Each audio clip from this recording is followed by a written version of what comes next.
I'm Mike St. Clair. Welcome to the Screen Freak Rewind. In today's Magic Revealed tutorial, I'm going to teach you guys how to make your own invisible elastic bracelets, or loops. Now you can use these to animate objects or make them appear to move on their own, and also do fantastic levitations. Now if you still don't know what I'm talking about, you can check out my video, How to Make Things Levitate, and that should bring you up to speed. If you do know what loops are, then that's why you're here. You're here to learn how to make them. And I'm going to show you that here in just a minute.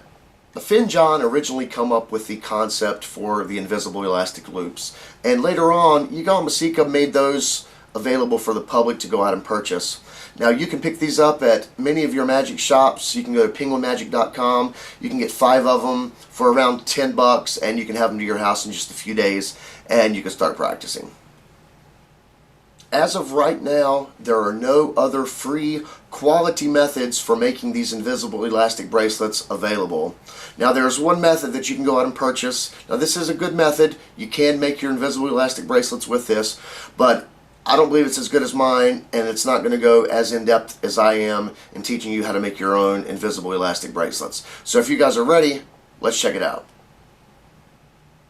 Here's what you're going to need. First, you're going to need some invisible elastic thread. Now, standard invisible thread will not work because it will not stretch and you won't get the desired effect. You can pick this up at many of your online magic shops. I actually got mine off of eBay. Now, if you want to make the traditional Loops brand loops, then you're going to want to pick up the Masika Elastics made by Yigal Masika. That's not the kind that I use. I use a different brand. But you'll play with some and you'll decide what you like and what you don't like. Next, you're going to need some magician's wax. Now, I don't have that. I'm actually going to be using dental wax, which is basically the same thing, and it's going to save you a lot of money. You can pick this up at your local drugstore for just a couple bucks, and again, this is dental wax. Next, you're going to need a pair of scissors. Now, I recommend a sharp pair of scissors. You don't want a pair that you've been picking your nose with or something like that. You want them to be fairly sharp, and you're going to see why here in just a minute. And last but not least, you're going to need an index card. One index card or something that looks similar, some kind of a card stock. Now let's get into making the loops. Now before we can begin making our loops, we're going to need a place to store our loops, and that's where the index card comes in. You want to take your scissors, cut out a little triangle in each side, or you can use a hole puncher and punch holes in the side of it.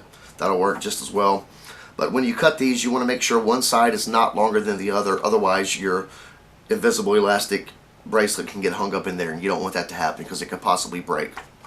But now that we've got that, next we're going to need to take some of our magician's wax or our dental wax and cut off a couple pieces that I've already cut off, just like that. Now you're probably not going to need pieces this big, but because you can't see the invisible thread, I'm going to be using a piece of string. Now this looks like a pretty long piece of string, and it's actually a few feet long. Now about 1 foot of invisible elastic thread will stretch out about this far depending upon what brand you're using and how much elasticity it has.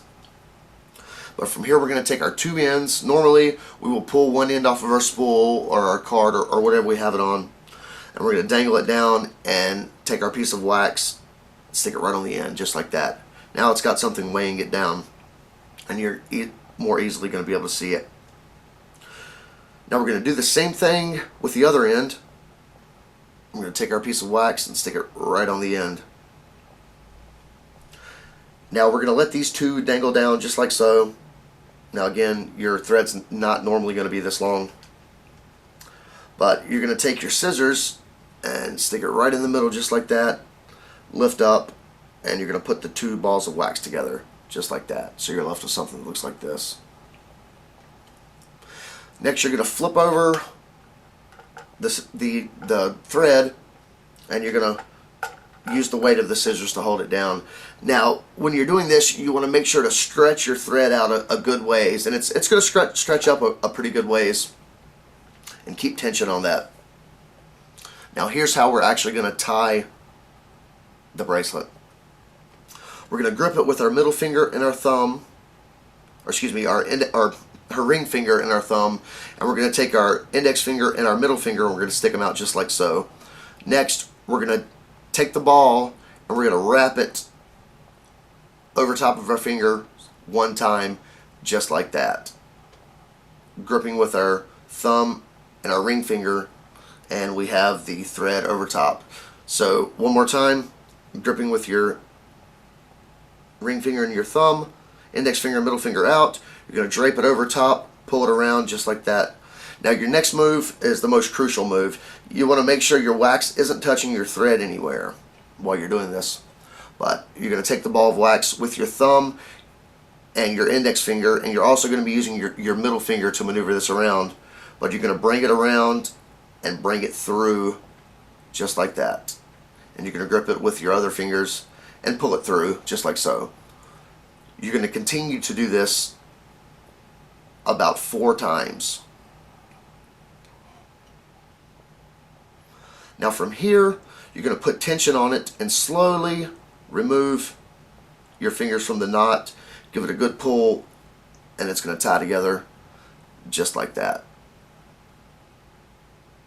From here, you're going to lift up, you're going to stick your hand through the loop, hold it like so, and pull the scissors out.